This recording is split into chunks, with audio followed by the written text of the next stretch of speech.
నాకు ఒక రైతు మిత్రుడు ఉన్నాడమ్మా. ఆయన రఘు నా మిత్రుడు. ఒకరోజు కొన్ని కుప్పం కెనరా బ్యాంక్లో మాట్లాడుతూ ఉంటే నాకు పరిచయం అయ్యాడమ్మా. అయిన తర్వాత రఘు నీ సక్సెస్ స్టోరీ ఏమంటే ఆయన నర్సరీ మెయింటైన్ చేస్తుంటారు. నర్సరీ ఏం రఘు నీ సక్సెస్ స్టోరీని అడిగితే, ఎందుకంటే ఈ స్టేజ్లో ఈ ఏజ్లో మీరు వినాలి కాబట్టి చెప్తున్నాను అన్న. ఏం లేదన్నా, నేను ఇప్పుడు నాకు 5,000 మంది రైతుల కాంటాక్ట్ ఉంది అన్నాడు. నీ సక్సెస్ కారణం ఏమని అడిగితే, ఏమి లేదన్నా ఫెయిల్యూర్ నుంచి సక్సెస్ అన్నాడు. ఏంటంటే అతను ఒకప్పుడు నర్సరీ ఇట్లా ప్యాంట్ ఉంది కదమ్మా, ప్యాంటు మడుచుకొని నీళ్లు పడుతూ ఉంటే ఒక పెద్ద ఆయన వచ్చాడంట. ఏమ్రా ఇంత గొప్ప తండ్రి కడుపున పుట్టావు, ఇంత గొప్ప పవర్ఫుల్ కుటుంబం మీది, 100 రూపాయలు ఇస్తే ఎవరన్నా ఈ పని చేస్తారు, పోయి మార్కెటింగ్ చేయబోరా అన్నాడంట. అంటే దీని అర్థం ఏమన్నాడంటే, ఆ పెద్ద ఆయన చెప్పింది ఏమంటే, రోజుకి 8 గంటలు కూలికి పోతే ఎంత ఇస్తారా అన్నాడంట. అప్పుడు ఇది 15 ఏళ్ల క్రితం మాట. 8 గంటలు కూలికి పోతే ఎంత? అప్పట్లో 200, 300 ఇచ్చేవాళ్ళు. రోజు 8 గంటలు సూపర్వైజ్ చేస్తే ఎంత ఇస్తారు? ఒక 500 నుంచి 1000 రూపాయలు ఇస్తారు. 6 గంటలు బ్యాంకులో కూర్చొని పని చేస్తే ఎంత ఇస్తారు? రోజుకు 2,000, 3,000 ఇస్తారు. 4 గంటలు ఏసీ రూమ్లో, వినండమ్మా ప్లీజ్, 4 గంటలు ఒక గ్రీన్ ఇంక్ తీసుకొని గ్రీన్ ఇంక్తో ఏసీ రూమ్లో కూర్చొని సంతకాలు పెడితే నీ లైఫ్ ఎలా ఉంటుందో ఊహించుకో రఘు అన్నాడన్నా. ఆ పెద్ద ఆయన చెప్పినప్పటి నుంచి నేను కష్టపడి 5,000 మంది రైతులు నా పని నేను చేశాను. ఇది ఎందుకు చెప్తున్నానంటే ఒకసారి అర్థం చేసుకో. 8 గంటలు 8 గుర్తుపెట్టుకో తల్లి. 8 గంటలు సాధారణంగా పనిచేస్తే ఎలా ఉంటుంది, 8 గంటలు కష్టపడితే ఎలా ఉంటుంది, 8 గంటలు 6 గంటలు మనం అంటే రాను రాను ఏమైందంటే మన విలువ మనం పెంచుకోవడానికి ఈ 2 years very very very important point అన్న. ఈ సమయంలో మనకు వచ్చే ఒక చాలా పీడకలు వస్తాయి.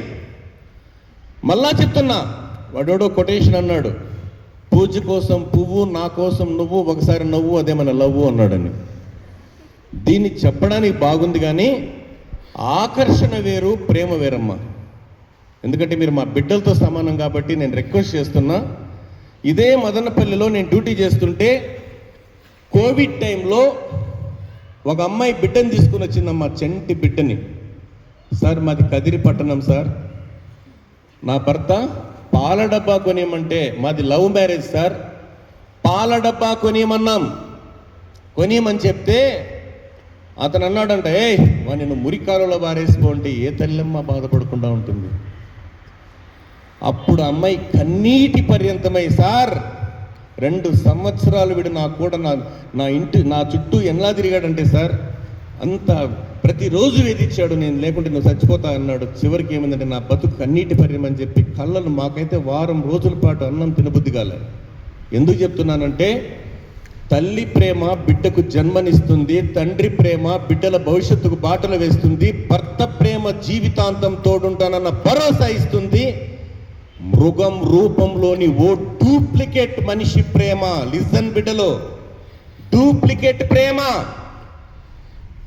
ప్రతిరోజు చెప్పాలంటే జీవితాన్ని కలవర పెడుతుంది, మన నవ్వుని దూరం చేస్తుంది, మన జీవితానికి మనశ్శాంతి లేకుండా చేస్తుంది. దయచేసి చెప్తున్నా, మొన్న ద్రవిడ యూనివర్సిటీలో ఒక సందర్భంలో ఒక మాట చెప్పానమ్మా. నేను 15 ఏళ్ల క్రితం అలనాడు ద్వాపర యుగంలో నరకాసురుడు లాంటి మృగాన్ని సంహరించిన వీరవనిత సత్యభామ అయితే, ఈ కలియుగంలో కాశ్మీర్ రాష్ట్రంలో సుమారు 15 ఏళ్ల క్రితం ముష్కరులు తీవ్రవాదుల్ని పిట్టలుగా కాల్చిన రుక్సానా కలియుగ సత్యభామ అన్న రోజుల్లో నేను. అప్పుడు అందరూ కూడా క్లాస్ మారుమ్రోగింది. నేను కానీ ఒక్క మాట చెప్పాను, అమ్మా మీకు జన్మనిచ్చిన అమ్మ నాన్నలు మిమ్మల్ని మందలిస్తూ ఉంటారు, ఎందుకంటే మీ బ్రతుకులు బాగుపడాలని. మీకు చదువు చెప్పే ఉపాధ్యాయులు మిమ్మల్ని హెచ్చరిస్తూ ఉంటారు, మిమ్మల్ని దిశ మెరుగుపడాలని. కొందరు నయవంచకులు విపరీతంగా పొగుడుతూ ఉంటారమ్మా, మీ జీవితాలు నాశనం చేయాలని అన్న. మరుసటి రోజుకే నాకు ఒకటి ఫోన్ చేశాడు యూనివర్సిటీ నుంచి, సార్ మీటింగ్లో మీరేం చెప్పారు సార్ అన్నాడు. నువ్వెవరయ్యా బాబు అన్నా. మీరేం చెప్పారేమో తెలుసు సార్, నా వుడ్బి నా లవ్ కట్ చేసింది సార్ అన్నాడు. నేనేం చెప్పినాను రా బాబు, ఉండేది హెచ్చరించినాను రా నాయన అన్న. అమ్మ ఎందుకు చెప్తానంటే తల్లి, నువ్వు నిజంగా నీకు మీ అమ్మ నాన్న పెట్టే అన్నం కాకుండా నేను ఆ బిడ్డని పోషించుకుంటామని దమ్ము నీకుంటే రా నాన్న, నేనే కావాలంటే వాళ్ళ కాళ్ళు పట్టుకుంటాను రా అన్న. వాడు అడ్రస్లే మళ్ళా. ఇది కాదమ్మా నాన్న, ఇంకొక ఇంపార్టెంట్ సమయం చెప్పాలి కాబట్టి చెప్తున్నా. ఇది మాత్రం నిటారుగా కూర్చొని నా వైపే చూస్తూ కరెక్ట్